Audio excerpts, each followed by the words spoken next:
For years, the relationship between Prince Harry and the British royal family has been at the centre of global attention, transforming what once appeared to be a close-knit family into one of the most discussed royal stories of the modern era. The conflict did not begin overnight, nor was it caused by a single argument. Instead, it grew through years of misunderstandings, public pressure, media scrutiny, security disputes, and deeply personal disagreements that slowly widened the distance between Harry and his father, King Charles III, as well as his brother, Prince William. After stepping back from royal duties in 2020 and relocating to California with Meghan Markle, Harry repeatedly said that his decision was driven by the need to protect his wife and children from what he believed was an unhealthy environment. Yet leaving royal life did not mean leaving behind the emotional connection he still felt toward his family, his childhood, and the places where he grew up. That emotional conflict has become one of the defining themes of Harry's life. He has often described feeling caught between two worlds, one where he wanted independence and privacy, and another where he still longed for acceptance, reconciliation, and a sense of belonging inside the institution into which he was born. One of the biggest sources of Harry's frustration has been the issue of trust. Following a series of high-profile interviews, documentaries, and the publication of his memoir Spare, the relationship between Harry and the royal family became increasingly strained. Many within the palace reportedly felt that private family matters had been made public, making future conversations more difficult. From Harry's perspective, however, speaking openly was not an act of revenge, but an attempt to explain his experiences and tell his side of the story after years of remaining silent. He has repeatedly argued that he wanted his concerns to be heard rather than ignored. At the same time, disputes surrounding personal security after stepping back from official duties added another layer of tension. Harry has publicly challenged decisions regarding his security arrangements in the United Kingdom, saying that safety concerns affected his ability to visit his home country with Meghan and their children. For Harry, the debate has never been only about security personnel or official protection. It has also represented whether he and his family are still treated as members of the royal family or as outsiders whose connection to the institution has fundamentally changed. Beyond the headlines and legal disputes lies something even more personal: memory. Harry has often spoken about how deeply connected he remains to the places where he spent his childhood. Royal residences such as Sandringham, Windsor, and Balmoral are not simply historic estates in his eyes. They are places filled with memories of Queen Elizabeth II, Prince Philip, Princess Diana, family holidays, Christmas gatherings, and moments that shaped his identity long before he became one of the world's most recognizable public figures. That emotional attachment explains why debates over access, invitations, and family visits carry such significance. To many observers, these may appear to be disagreements over protocol, but to Harry, they can symbolize something much larger: the question of whether he still has a place within the family that raised him.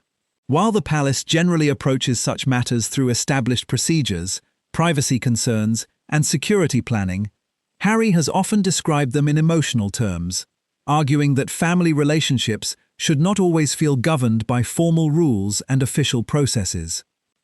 Today, the central question is no longer simply whether Prince Harry wants to repair his relationship with King Charles III.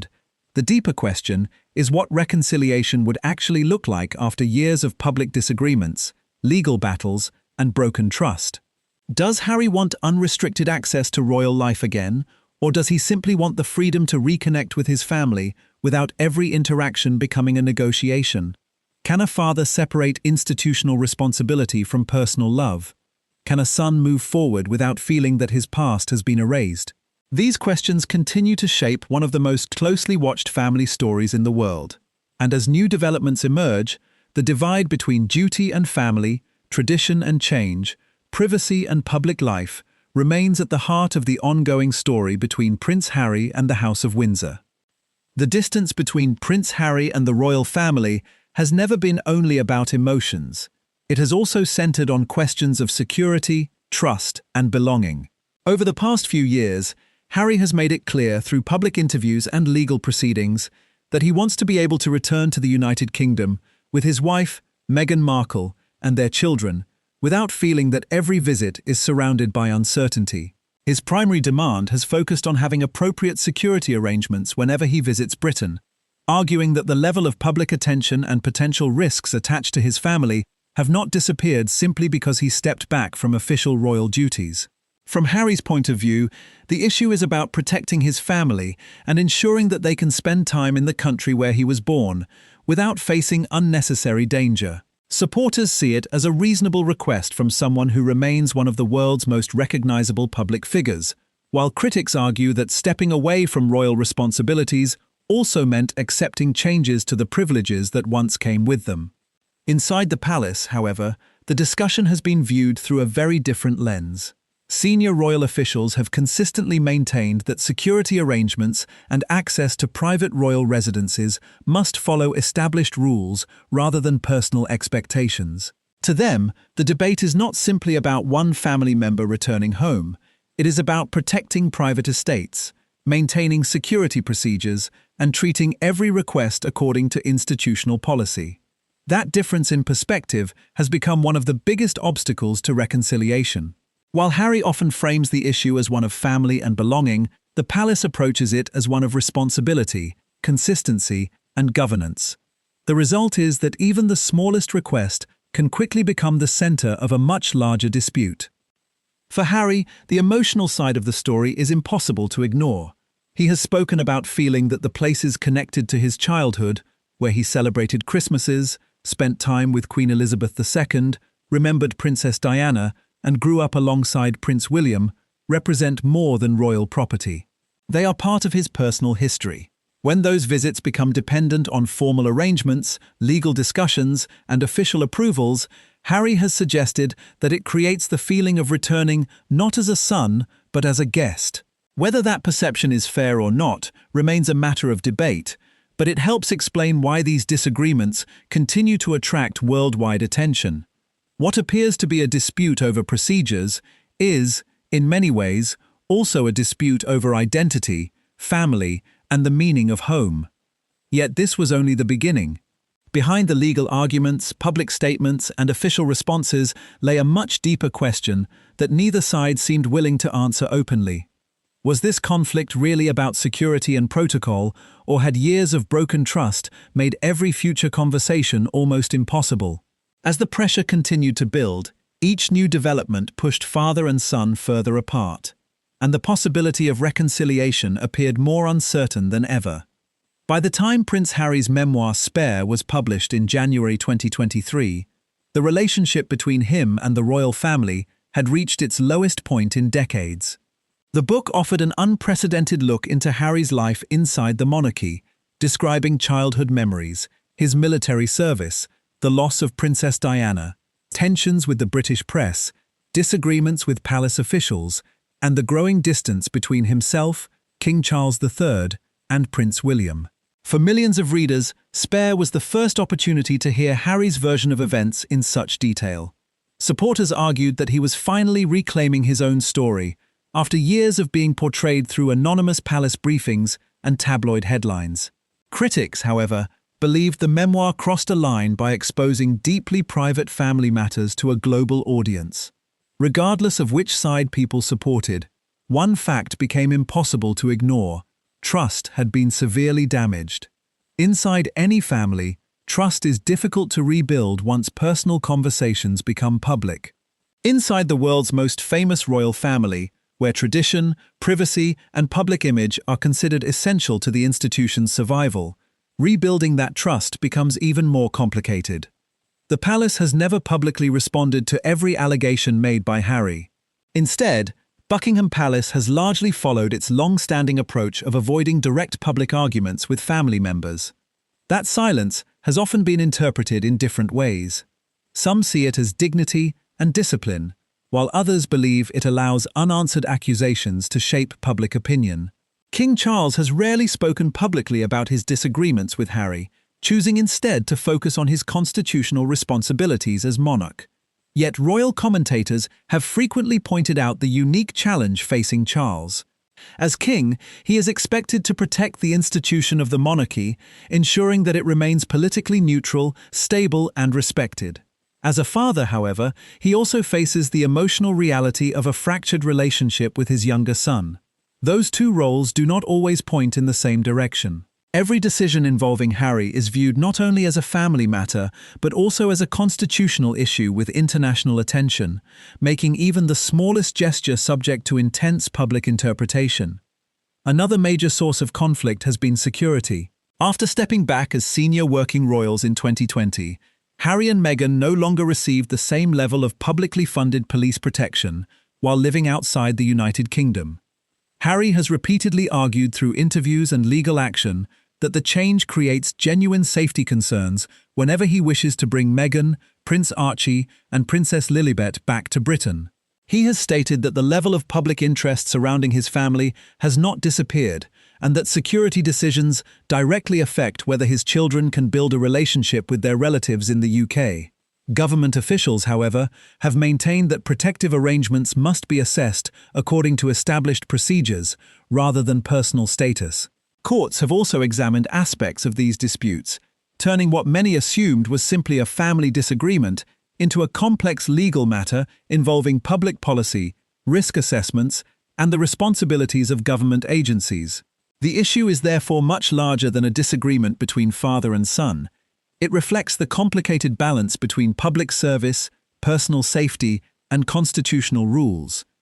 While legal battles and media coverage have dominated headlines, many royal observers believe the deeper issue is emotional rather than institutional. Harry has spoken openly about wanting reconciliation with his family, even while criticizing aspects of the institution itself. At the same time, he has acknowledged that reconciliation cannot happen without accountability and honest conversations. From the palace's perspective, however, rebuilding trust may require confidence that future private discussions will remain private. That difference in expectations has left both sides at a difficult crossroads. Public appearances have occasionally fueled speculation about possible reconciliation, especially during significant events such as Queen Elizabeth II's funeral and King Charles III's coronation. Yet those moments also highlighted the visible distance that now exists between Harry and other senior members of the royal family. As the world continues to watch every meeting, every photograph, and every public statement for signs of change, one question remains unanswered. Can trust, once broken on such a public stage, ever truly be restored? That question leads directly into the final chapter of this remarkable story, where the future of one family, and perhaps the future image of the modern monarchy itself, hangs in the balance. As the years pass, one question continues to overshadow every headline about Prince Harry and the British royal family. Can this family ever truly heal? It is a question that has no simple answer, because the conflict is no longer about a single interview, one memoir, or one disagreement. It has become a story about loyalty, identity, responsibility, and the price of living under the world's most powerful public spotlight. King Charles III now carries two responsibilities that rarely exist together. As the reigning monarch, he must protect an institution that has survived wars, political crises, scandals, and centuries of change. Every decision he makes is expected to place the stability of the crown above personal emotion. Yet behind the title of king is also a father who has experienced the same pain many families face when relationships break down. Throughout his reign, Charles has avoided public attacks against Harry, choosing instead to keep family matters largely private. That silence has often been interpreted in different ways. Some believe it reflects dignity and restraint, while others argue that it leaves too many questions unanswered. Whatever the interpretation, the reality remains that the distance between father and son has become one of the defining stories of the modern monarchy. Prince William faces an equally difficult position. As the Prince of Wales and future king, he represents the next generation of the institution. His priority is widely seen as protecting the monarchy for decades to come, while preparing for the responsibilities that will eventually fall upon him. Public appearances over recent years have suggested that the once close relationship between the two brothers has become deeply strained. Harry has described feelings of hurt and disappointment, while William has rarely spoken publicly about the situation, continuing the royal family's tradition of avoiding personal disputes in public. Royal commentators have frequently noted that William's decisions today are likely influenced not only by the present conflict, but also by his future role as sovereign. Every choice he makes will shape how the monarchy is viewed by the next generation. That responsibility leaves little room for emotional decisions. At the same time, behind the public roles remain two brothers who lost their mother at a young age and grew up sharing experiences few people on Earth could ever understand. Whether those shared memories will eventually become the foundation for reconciliation remains one of the biggest unanswered questions surrounding the House of Windsor. Public opinion has played an extraordinary role throughout this story. In Britain, the United States, and across the Commonwealth, millions of people have followed every interview, documentary, legal challenge, and public appearance. Some believe Harry and Meghan were right to step away and speak openly about the pressures they experienced. Others believe the couple should have resolved their differences privately, rather than publicly criticizing the institution they once represented. Polls have shown that opinions continue to differ depending on age, country, and personal views of the monarchy. Yet regardless of where people stand, few would deny that Harry's departure permanently changed how the royal family is perceived around the world. It forced conversations about mental health, media responsibility, racism, security, privacy, family expectations, and the balance between personal freedom and public duty. In many ways, this story has become much larger than one family disagreement.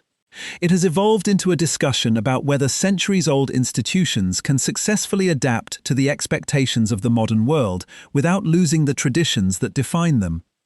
Despite years of tension, there have also been moments reminding the world that family bonds can never be measured only through headlines.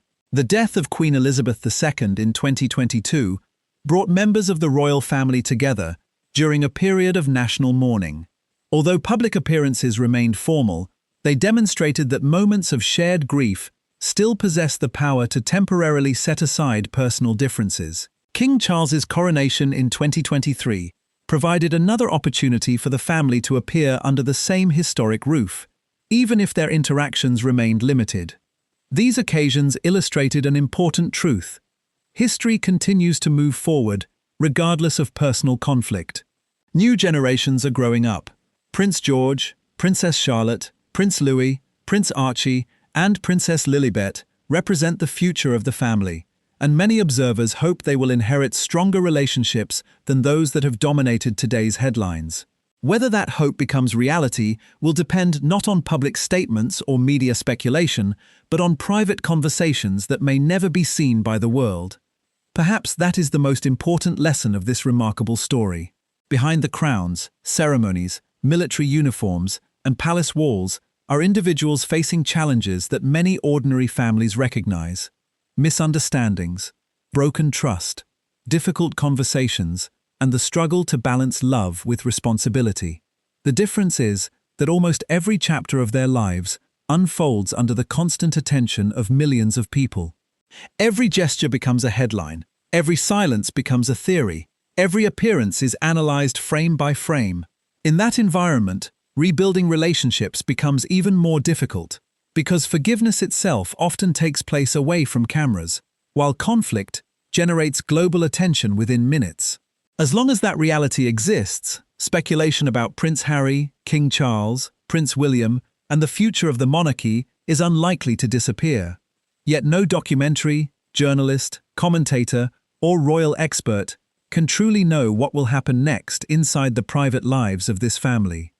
Only time will reveal whether reconciliation is possible, whether trust can be rebuilt, and whether future generations will remember this period as the beginning of a permanent divide, or simply as the most difficult chapter in a family that eventually found its way back together. Until that answer arrives, the story of Prince Harry and the British royal family remains unfinished, continuing to captivate audiences around the world, not because it is a fairy tale, but because it reflects one of the oldest human struggles of all, the search for understanding, forgiveness, and a place to call home.